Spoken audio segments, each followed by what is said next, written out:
Arriver au travail plus tôt le matin et en repartir plus tard le soir en échange d'une semaine de 4 jours et non plus de 5 jours.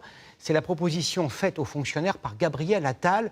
Il ne s'agit donc pas de la semaine de 4 jours, mais en 5 jours, sans réduction du temps de travail. La formule est déjà expérimentée. Avec quel résultat? Marie Croxel, Christophe Buzine et Vincent Piron. Depuis 1 an et demi, le mercredi, cet agent de la mairie de Neuilly-sur-Marne ne se pose plus de questions. À la mi-journée, c'est elle qui emmène sa fille à la danse. Cette responsable du magasin de la ville a fait le choix de condenser sa semaine de 38 heures sur 4 jours et demi et ça lui change la vie. Du coup, je peux trouver mon équilibre entre vie professionnelle et vie personnelle, tout en gardant à 100% mon salaire et en m'occupant de ma fille le mercredi après-midi. La contrepartie, une amplitude horaire plus importante, car le temps de travail global, lui, reste le même. À Neuilly-sur-Marne, 50 agents sur 300, soit 16% ont franchi le pas. Un système sur la base du volontariat, dont Monsieur le maire fait un argument pour recruter. C'est un élément qu'on met en valeur assez rapidement dans la fiche de poste, en mettant qu'il y a une possibilité de travailler sur 4 jours, 4 jours et demi ou 5 jours. Sans y être opposé, Gauthier Ferrand n'y voit pour lui-même aucun intérêt. J'ai pas d'enfant, de pouvoir être sur 4 jours et demi, c'est de limiter aussi les déplacements. Moi j'habite juste à côté, donc c'est pas trop un souci pour moi ce genre de choses. D'autant que cela représente jusqu'à 10 heures par jour pour ceux qui optent pour la semaine sur 4 jours.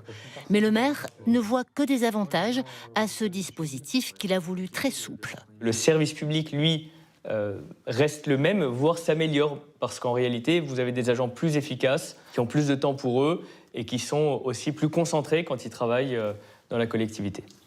Pour l'instant, malgré l'aménagement du temps de travail des agents, les horaires d'ouverture restent les mêmes pour les administrés. C'est aussi le cas dans la métropole lyonnaise. En phase d'expérimentation depuis seulement quelques mois, les usagers y seraient pourtant favorables. Moi, les services plus ouverts, c'est clairement intéressant et important, que ce soit la métropole ou les mairies des arrondissements. Ça permet une plus grande amplitude horaire, en tout cas pour les services publics. Peut-être à terme, mais à ce stade, les agents comme cet éducateur spécialisé avancent pas à pas. La seule difficulté qu'il peut y avoir, pour moi, c'est l'amplitude horaire. Est-ce que ça peut représenter? Ça représente des grosses journées, donc des fois ça peut être fatigant. Et aussi au niveau de l'organisation de l'équipe. 300 agents de la métropole sur les 5500 potentiellement concernés ont décidé de se lancer. Cela paraît peu, mais tous les postes, comme les services de propreté, ne se prêtent pas à des aménagements horaires. La métropole préfère avancer prudemment, se poser les bonnes questions.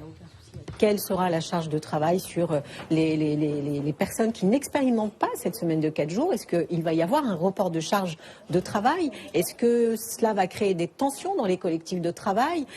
D'autres administrations publiques ont connu des débuts difficiles, notamment en Picardie. Au départ, seuls 3 des 200 agents s'étaient montrés intéressés par l'expérience.